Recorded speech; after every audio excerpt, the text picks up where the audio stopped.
U.S. markets have three big reports coming out in the next 2 days that are going to set the tone for the U.S. stock market for the next month. But has the bad news already been priced in? This is your Ready, Set, Trade Market Minute for Tuesday, the 11th of October.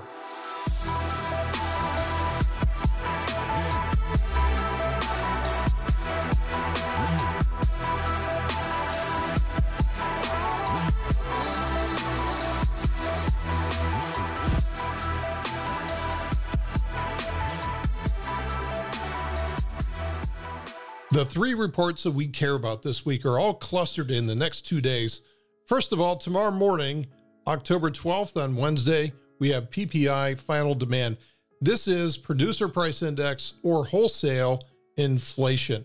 Now, when we look at this, we saw that the prior reading was actually quite optimistic, month to month closing down 0.1% negative. But the consensus number for tomorrow on Wednesday is going to be plus 0.2%.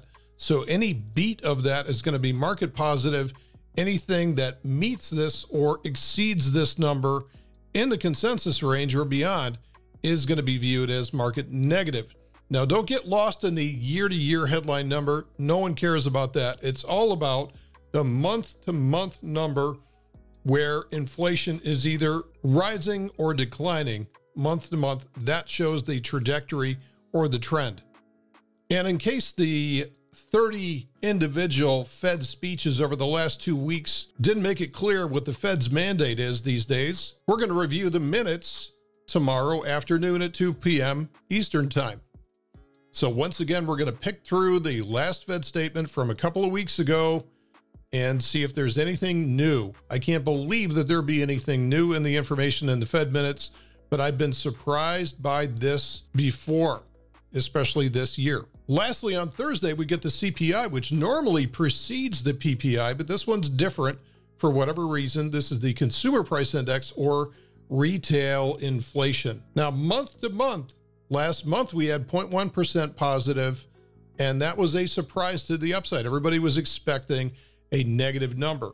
So consensus this time should be easy to hit or exceed. It's currently positive 0.2%. Consensus range goes as high as 0.5%. If we hit a 0.5% number, look for the market to shed points very, very rapidly.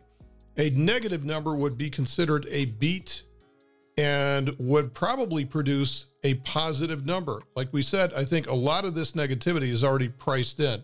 Now let's go look at the charts. Here's the S&P 500 cash index with the monthly, the weekly in the middle, and the daily on the right-hand side. This is a fractal family of time frames. Now, the charts are not going to tell us, they're not going to predict which way the market's going to react based on those economic numbers. All we have right now is a certain expectation priced into the market. And considering the sentiment, it's rather negative right now. So I think most of the negative news is already priced in. So we could see a very positive surprise, if nothing else, to create the next lower high, maybe somewhere between 3,900 to 4,000 over the next few days if we do see an upside surprise, which would imply that the Fed may be open to pivoting earlier than expected. Now, if we see a negative surprise to the downside, I believe the next step for the S&P is going to be somewhere down here at about S&P 3,400. There's a ton of support down here as well as pivot support. Former resistance becomes new support. So to me, 3,400 is the next stop. This is where we also have a value area, a strong value area node setting up right around 3,400. That to me seems like the most likely area for the price to land if it were to drop. Now, keep in mind the bigger picture here. We have a tremendous amount of energy here at the monthly chart. This shows the potential for trending activity. This could unfurl a great degree to the downside before it's going to be exhausted. Now, the weekly chart has only got a limited amount of energy on tap before it too is going to be exhausted. So I'd say any move down to 3,400 would actually probably bring this into exhaustion, and we'd more than likely at some point as we get into the end of October, probably get a counter trend bounce bear market rally.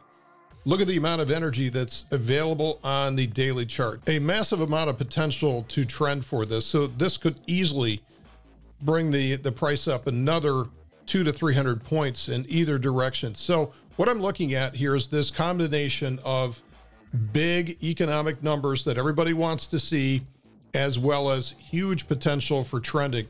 We're going to get some massive volatility in the next few days on the S&P. That starts with tomorrow's PPI number, and it continues with the Fed minutes as well as Thursday's CPI. Sometimes the numbers can be different, but what's not different is the potential for movement here. So hang on tight. We'll be back in the next market minute to wrap things up and to let you know how to trade the next trend. See you then.